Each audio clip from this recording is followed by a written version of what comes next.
Hello everybody, it's Mr. David. I am going to be doing lesson 6-12 with you today, talking about fraction number stories. Something we've done before in class, but this is a little more complicated because it has some mixed numbers involved. So today we're going to take some time to go through a few of these problems and show you how to do them, and then give you some to do on your own. And then you can always ask questions by texting me, emailing me, or during the office hours. I've been clearing up a few of these, whatever works for you to get your questions answered about anything that you might have on here. Today's lesson is going to require you to have, obviously, your page from the book. You're going to need a pencil, and you might want a little piece of scrap paper. It doesn't have to be huge, but you might want one for writing some notes down. Okay, so those are the things you'll need. Oh, in the math boxes at the end of this lesson, there is an angle problem. If you don't have a protractor, which a lot of you say you do at home, which is cool, you might need to have this angle measurer. And if you don't know how to make it, you can go on to lesson 6.8 or 6.9 where I show you how, or I showed how at the thing. Otherwise, you just make a circle, as you can see, fold it into eighths, and then label the pieces with these different things, and you have yourself a little tool with these degrees. You have yourself a little tool on how to do that. I'll talk more about that during the math boxes. So today our objective of this lesson is to understand how to do fraction number stories. Most importantly with it is understanding how to model your thinking when you're doing these stories. The answers aren't really all that bad, but how you do it with your thinking is very important. So today in lesson 6-12, we are going to cover how to do that. Okay, so I'm going to do a couple with you and give you some pointers, and then after that, you'll kind of be all set to go. All right, so today we are checking out some really important things. Now, there is one really important fact that we want to have down right away, just in our brains, so that when we work with this, it'll help answer a lot of the questions in the future. So I'm going to write something on this piece of paper, and I want you to check this out. Okay, so the really important thing is that we remember that 1 pound, and remember, pound is abbreviated LB for linear bars of silver. LB, 1 pound equals 16 ounces. And we abbreviate ounces, OZ, but of course this would be actually, and we wrote it out, pound. And this, of course, if it was written out, would be ounces. And there's no LB in this, and there's no Z in this, but that's how they're abbreviated, okay? So this will help us with some of the questions that talk about weights and things. So that's why I wanted to make sure you remember that if 1 pound equals 16 ounces, that'll help us figure out like a half pound would be 8 ounces. A quarter of a pound would be 4 ounces. So 16 is kind of our magic number we want to remember. So you might want to write that down on a piece of scrap paper and have it with you as you're working, so then you can refer back to this. Unless you already have this memorized, then there's really no point in you needing to do that, but that's up to you. Okay, so I'm going to move this out of the way, and let's take a look at our lesson. So today they want us to write a number model with an unknown, that's a thing we call a variable again, to represent each problem. And then we're going to solve the problem. Now some of us would solve it ahead of time in our heads, and then we have to go back and explain our thinking. That's okay. Either way, you're doing it right. Okay, so let's have a look here. Shamela's full backpack weighed 10 1/4 pounds. Before leaving for school, she added a 1-subject notebook. Now, after adding that, her backpack weighs 11 pounds. How much does the 1-subject notebook weigh? Okay, so we know a few things. We know her backpack before. We know her backpack after. We just don't know how much went in yet to make that change. Okay. So we need to figure this out in a couple different ways. Now, we could write a number model to do this, and I think that's probably the easiest way to do that. So we know that before she started, her backpack weighed 10 1/4 pounds. That would be the same as saying 10 pounds and how many ounces? 4 ounces, right? Because 1/4 of a pound is 4 ounces, because we know that 1 pound equals 16 ounces. So 1/4 of this is 4. All right. Just kind of keep that in your mind for later. Plus the weight of this mysterious notebook we don't know. So that's N. That's our unknown. And then when they add that in, she comes up with an answer of 11 pounds. So the question comes, to figure it out, how much did N weigh to change 10 1/4 into 11? That's the big question here. That's what we're trying to figure out. Well, we're looking at this fraction because we see it's just part of it because we have 10. To get to 11, that's only 1 pound, and we already have 1/4 of it here, so we need what's left to do that. How many more quarters would I need to add to this 1/4 to make it 4/4, so it becomes a whole, adds in, and becomes 11?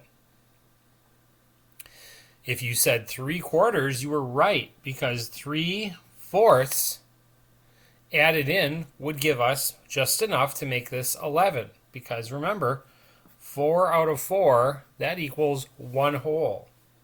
You don't have to write this part. I'm just putting that there for a note. So 3/4 of a pound is how much that that notebook weighs. Does the notebook weigh more or less than 8 ounces? Ooh, here's where this is going to come in real handy. A whole pound is 16 ounces. 8 ounces would be half of a pound. Is 3/4 of a pound more or less than half a pound? Well, if half a pound is 8 ounces, this weighs more than that because this is 3/4. So that would be 4 plus 4, that's 2/4, plus 4. So this notebook actually weighs 12 ounces. So it's more. So all I need to do right here is write more. Now, I'm going to keep this here for a second because it says, how do you know? Whoops. How do you know that? How do we know that's right? Well, I think we know that's right because we could prove it partially by our statement of 10 3/4, or gosh, that's not right. 10 1/4. Making a lot of mistakes. My eraser's wearing out. All right, 10 1/4 plus 3/4 equals 11. We can prove that. We know 4 ounces is 1/4 of a pound, using those abbreviations. We know that. So since we know that, we can justify our answer here at these quarters, and we know that. That answers both of the questions at once, as far as how do we know if it weighs more or less, and how do we know the answer. Our number model proves it, and our reasoning about knowing how much 1/4 of a pound is proves that too. You probably found in doing this, I think anyway, the hardest part is figuring this out. But if you do all this first and think about it, you kind of have all the info you need here. You just got to kind of rewrite it down here, filling in the blanks, of course, but it kind of makes sense for how to answer that. So there are going to be 2 more problems on this page for you to work on. Okay, number 2 says, Carter's empty backpack weighed 1 3/4 pounds. He filled it with a 3 2/4 pound science book, a 2/4 pound recorder, like you have, a 1/4 pound calculator, and a 1 1/4 pound notebook. How much does the filled backpack weigh?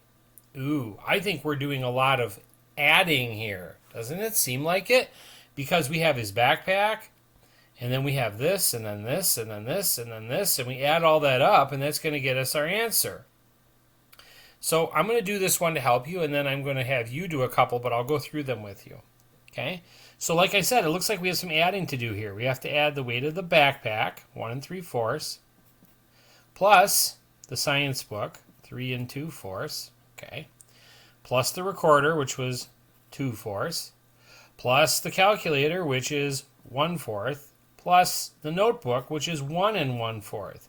And that equals X, which is going to be the weight of the whole backpack when we get it done. Holy cow, that's a lot of adding. This is another reason you might want to have some scrap paper. Okay, so I'm going to use the back of my paper that I was talking about to work this out. Because when I work it out, there's a lot of fourths here. So what I'm going to do first is I'm going to add up all the whole numbers. That's the big ones. 1 plus 3 plus 1. That's 5. Okay, see where I got that?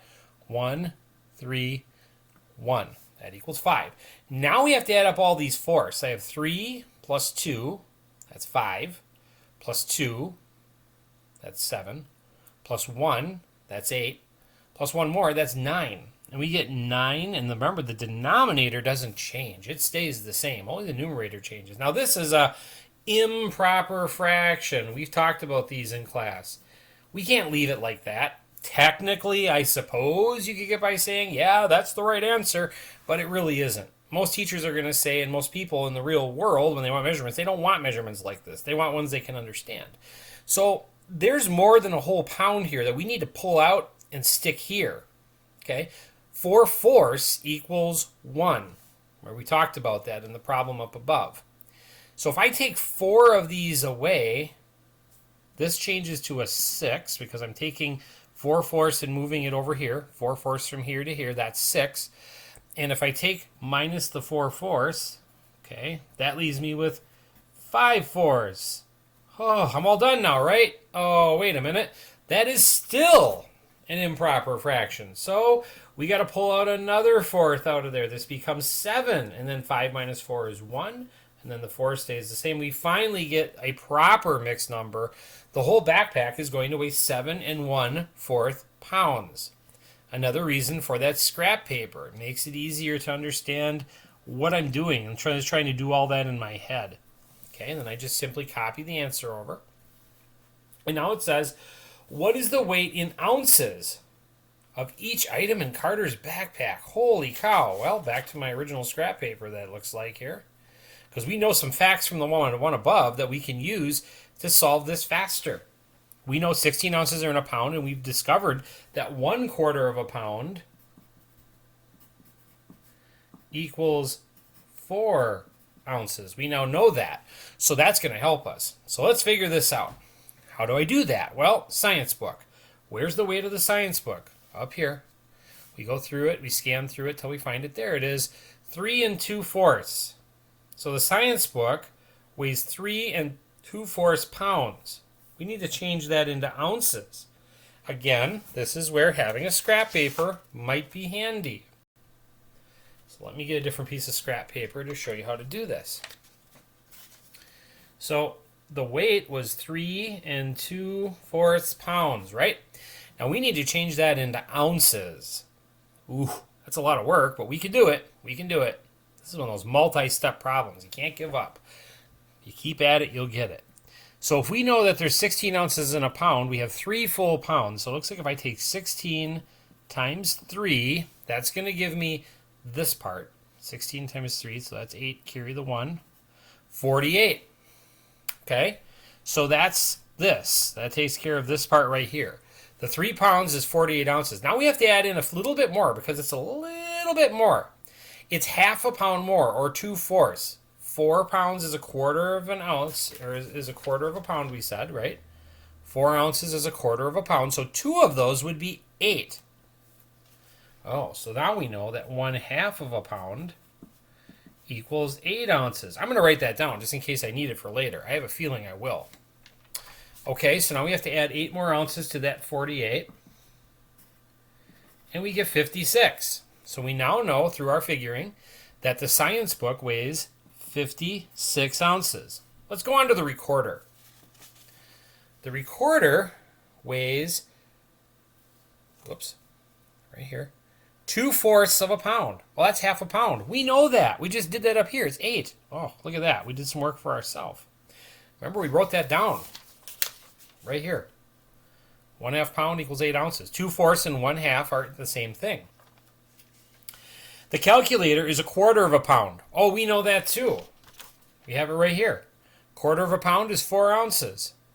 Perfect. So we know that this weighs 4 ounces. And then the notebook, it says, is 1 1/4 pound. Ooh, 1 1/4 pound. Okay. Well, let's do this. On our scrap paper, 1 pound is 16 ounces, right? And 1/4 of a pound we know is 4 ounces, because we talked about that. So we need to add these two. 16 plus 4 equals 20 ounces. Well, that means that the notebook is 20 ounces. See, you just got to do a little figuring. You got to slow down, kind of think about what you're doing. This could take you a while to do, and that's okay. You have a lot of time to work on this, more time than you probably have in class, which is great. If you sit down and you think about this and keep figuring it on paper, you'll get it. But the important thing to remember with all these problems is what we kind of put down here, right between these lines. 1 pound is 16 ounces, 1/2 a pound is 8 ounces, and 1/4 of a pound is 4 ounces. These little conversions, if you keep them written down and by your side, you can refer to them, and it makes finding problems like this that at first seem really, really hard, actually not that hard. All right, so you're going to try the next one on your own, which says Jada's full backpack weighs 9 pounds. Ayla's full backpack weighs 2.5 pounds less than Jada's. How much does Ayla's full backpack weigh? Well, when I see less than in my work, I know that means minus, so there's a big hint. Okay, well, that's yesterday's math boxes. And now let's go on to the other ones. Here's 4 and 5. I'll read them to you and give you a couple hints, and then you can try them. Ethan's full backpack weighed too much. He took out 4/8 pound of an electronic reader, a 2 1/8 pound full bottle of water, and a 7/8 pound combination lock. Now the backpack weighs 8 5/8 pounds. How much did the backpack weigh before Ethan took out the supplies? So he's taking stuff out of his backpack. Is that subtracting or adding? Well, duh, subtracting, right? You're taking things away. So this is one where you might want to work backwards. Start with the weight of the backpack and add everything back in until you get it added up. Okay. This one says 16 ounces of water in the bottle weighed 1 pound. What's the weight of the water bottle itself? That's pretty easy. How many ounces is that? Okay. A red, green, and pink backpack are hanging on hooks in the classroom. If the total weight of these 3 backpacks is 32 pounds, the total of the 3 is 32 pounds. The red one weighs 9. The green one weighs, 9 3/4. The green one weighs 1 3/4 pounds more than the red one. How much does the pink one weigh? Ooh.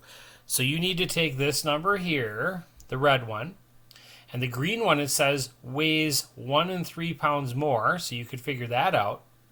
Once you figure that out, you're going to take that number and subtract it from the total. That's a hard problem with a lot of steps. I want you to give that one a try. This is one we may have to work on in office hours or talk about, but that's a pretty complex problem right there, that one. If you're really feeling good and you can do these without it, then I'd like you to go on and try this one. This one, usually I make you try it when I'm at the table, but because 5 and 4 are pretty hard, if you're struggling with those, this one's going to be really hard. Doesn't mean you can't try it, but I'm not going to make you try it unless you're doing these and you're able to figure those out. But again, it all deals with pounds and ounces. If you have this note paper with that important stuff written down, you can start figuring it out. Okay? The one with the 1/8 of a pound, it doesn't ask you to turn into ounces, which is pretty nice. Okay? That's pretty cool. Except that there is a water bottle, which is 2 1/8 pounds, and it says the water weighs 1 pound. Even then, you're just subtracting the big numbers, so you should be okay. So you don't really have to know the eighths, just the fourths. Okay? Now, the last part of the lesson is the math boxes. And here's where I told you might need that angle measurer. So let's talk about that. I'm going to read these to you so you have them.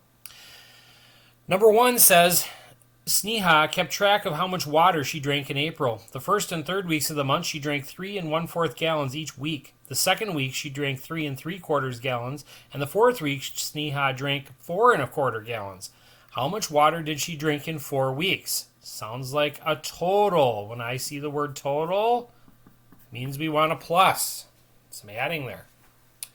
Here we're going to divide and show our work. These are the problems like I did in office hours, and I did do an example in an earlier video, so you can check that out of how to do that if you want to, if you need to. Here's subtracting of some fractions. Again, kind of nice because all the denominators are already the same, so all you have to do is subtract or add in some case because you're working in reverse with these two. See, they gave you the answer but not the first number, so you need to figure out what minus that equals that. Down here, you're just using the whole numbers. Just remember, the whole numbers are separate from the fractions. If I'm going to do a whole number, you do that first. 5 minus 2 is 3. I make a big 3. And then I have to take my fifths. And here's a problem this time, because 3 minus 4 is negative 1. I can't do that. And that's why I wanted to show you this one, because this one, you might need to do a little bit of regrouping to fix that. Let me get my other eraser. This one's really worn out. Okay.